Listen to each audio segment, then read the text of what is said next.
Today on World News, we have some marvelous announcements from Hollywood. We also will check in at the travel desk while we take a look around the world. Good day and welcome to WW and Beyond's World News. I'm your host, Brian. Thank you for allowing us to spend this time with you. Now, Rob's here this week, and he has a lot to catch us up on at the entertainment desk. Rob, what happened in Hollywood this past week? Hey, Brian, as you said, I've got a lot to report on, so let's kick it off.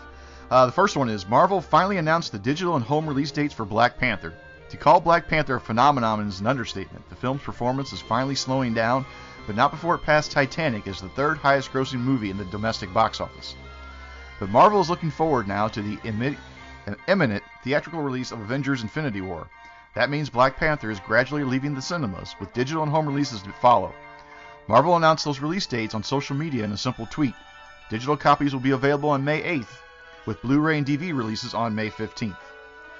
There are as yet no details on the special features that will accompany the Blu-ray and DVD, but composer Ludwig Göransson revealed that he scored a 4-hour cut of the film, meaning the potential is there for a whole lot of deleted scenes.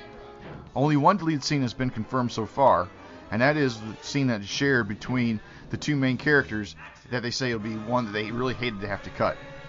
There's also a book called The Art of the Black Panther that also gives fans a lot of things that happened that wasn't in the movie. So it'll be interesting to see that. So in the next month or so, it's going to be a busy time for Marvel, who is currently on the final marketing push for Avengers Infinity War, which releases at the end of the month. Marvel will then return to promoting Black Panther with a series of featurettes, deleted scenes that are sure to hit the internet as part of the push for the home release.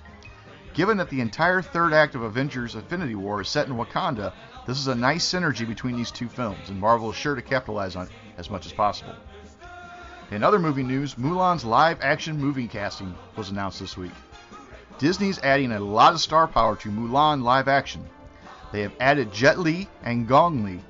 The live-action remake of Mulan is the latest efforts from Disney to recycle their animated tales in a new light. This formula has so far proven to be very financially lucrative for the studio, spurring them on to develop even more projects of this ilk. Although the live-action Mulan is delayed now till 2020, the casting process is well underway. Casting began late last year when Louis Yufifi was confirmed to play Mulan in the live-action retelling. However, she was the only cast member officially announced until just this last week, when the first one was Donnie Yen, who you know from Star Wars Rogue One, was announced to join the cast as a commander in the Chinese army. Now the film has further cast its villain along with the key role of the Chinese emperor.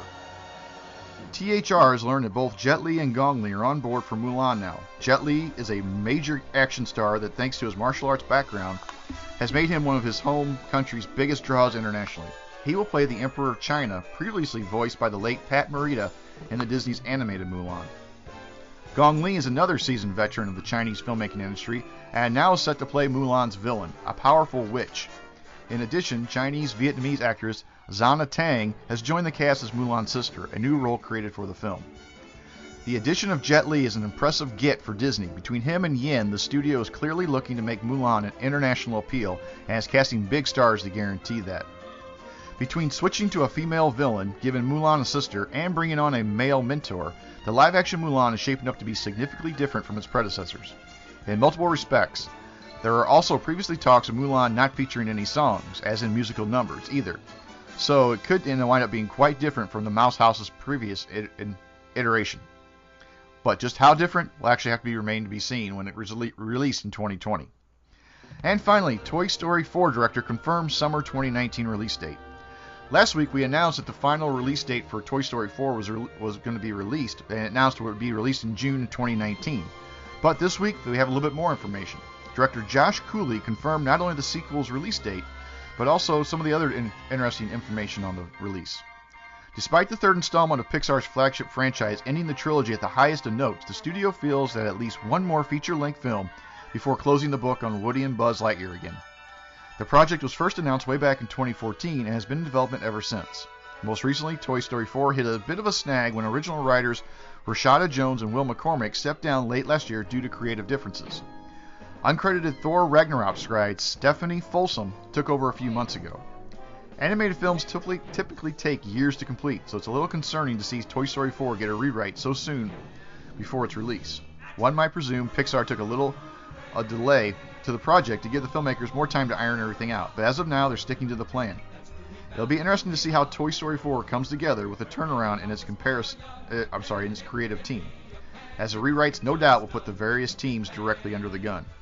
Again, nothing really known about the plot, but it will take a part of a romantic comedy take on not on Buzz Lightyear, but Woody and Bo Peep. So again, that's scheduled right now for June 2019. We'll have to see with all these different changes if it sticks to that release date.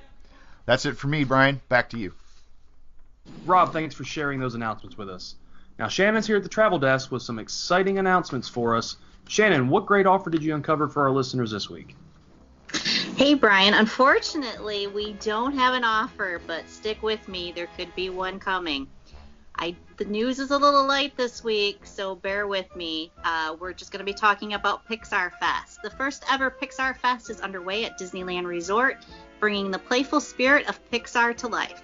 Through September 13th, 2018, guests can join us as we celebrate beloved Pixar characters and stories in a new and exciting way. The celebration of friendship and beyond features the debut of Together Forever, a Pixar nighttime spectacular fireworks, and the return of the popular Paint the Night Parade and Pixar Play Parade, as well as new decor, atmosphere, entertainment, themed eats and treats, and limited time merchandise, and more. So that's all we have from the Travel Desk this week. Back to you, Brian. Shannon, thanks so much. Now Mike's here to take us around the world. Mike, what's going on in Walt Disney's World this week? Well, Brian, I'm going to echo the sentiment of it being a relatively slow news week, but we got a couple things going on. First, over at the Magic Kingdom, where the new Purple Wall has been unveiled. One of the most popular unofficial photo spots in Tomorrowland at the Magic Kingdom has been unveiled after a quick reimagining. The Purple Wall, which has a cult-like following on Instagram and other social media websites, is located near the Tomorrowland Terrace restaurant. The wall now has a new color scheme and features several shades of purple in a geometric pattern. Now we're going to skip over to Epcot, where new menu items have been announced around Epcot. There are some new dining items being cooked up for some of your favorite quick service dining locations at Epcot. According to the Disney Parks blog, first over at Sunshine Seasons, there are several new breakfast offerings. On the healthier side is a breakfast broccoli and egg white souffle served with a multigrain croissant and fresh fruit. There is also a breakfast croissant sandwich with eggs, bacon, and Colby Jack on a flaky croissant and served with a side of breakfast potatoes on the menu. Offered later in the day for lunch and dinner is the new rotisserie turkey breast club sandwich with roasted turkey breast, bacon jam, and avocado spread served on fresh ciabatta bread. There's also a new tuna poke salad, a noodle and wakame seaweed salad topped with tuna poke, spicy mayonnaise, and sweet soy. Lastly, the barbecue pulled pork sandwich is sure to be a hit, served with coleslaw, then garnished with a fresh crisp pickle. And over at the Electric Umbrella, guests will find a new mojo pulled pork burger, a brisket sandwich, and a vegetable quinoa salad as new additions to the menu. The mojo pulled pork burger is served with cilantro and lime aioli. The brisket sandwich includes a tasty beer cheese sauce. At the refreshment port near the Canada Pavilion, two new poutine offerings are on the menu. First is a traditional poutine with hot French fries topped with beef gravy and cheese curds, and a signature poutine offers French fries topped with Canadian cheddar bacon sauce and cheese curds. That's what's going on at the parks. Back to you, Brian. Mike, thanks for taking us around the world this week. Now to this week's Flash Briefing. Annual passes can now be purchased in the My Disney Experience app. As of last week, Walt Disney World annual passes can now be purchased directly in the My Disney Experience app.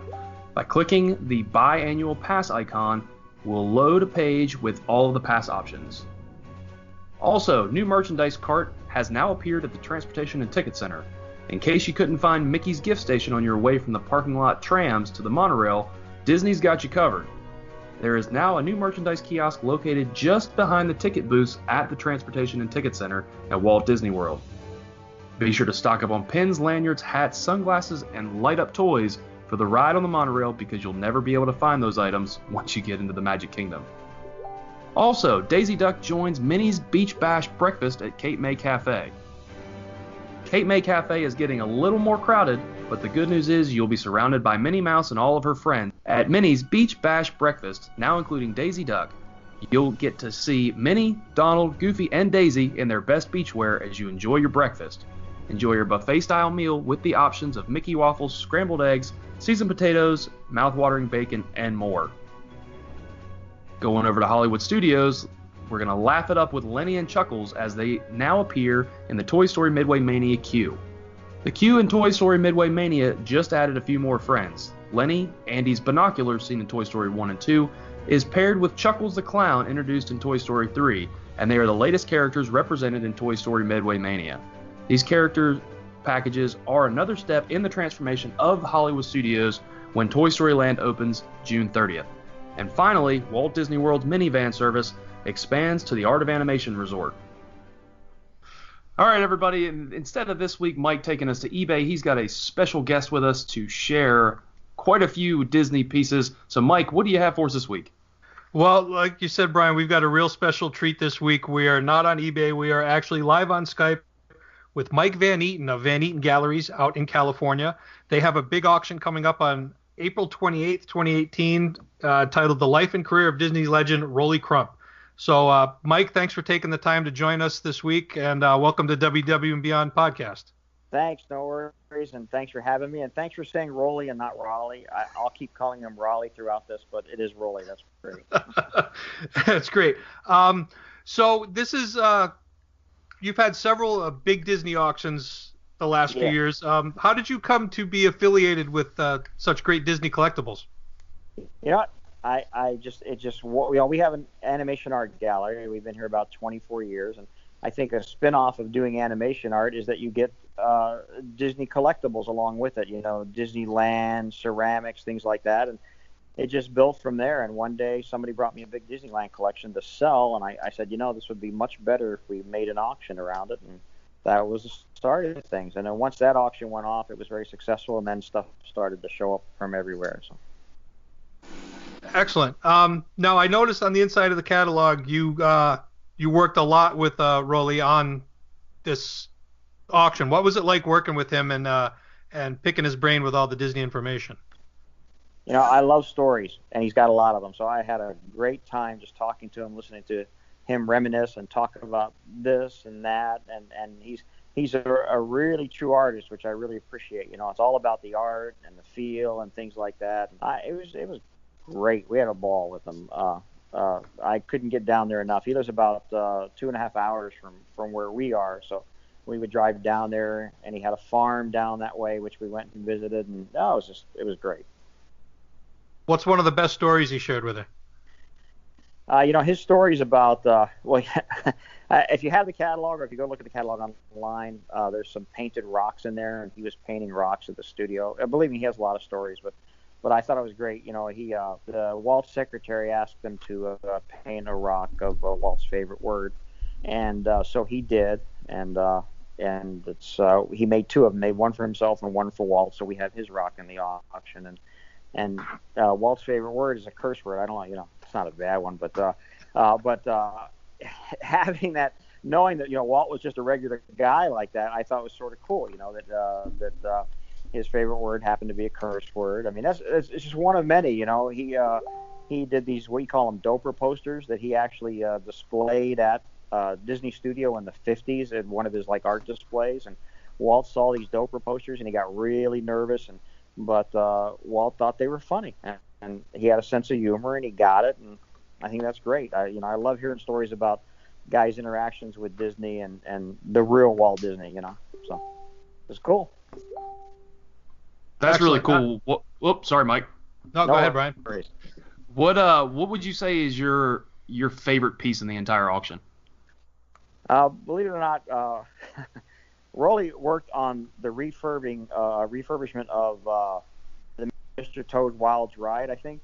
And when he was doing it, they needed some street lamps, and so he ordered 4 street lamps from Disneyland, and or he ordered 5 actually.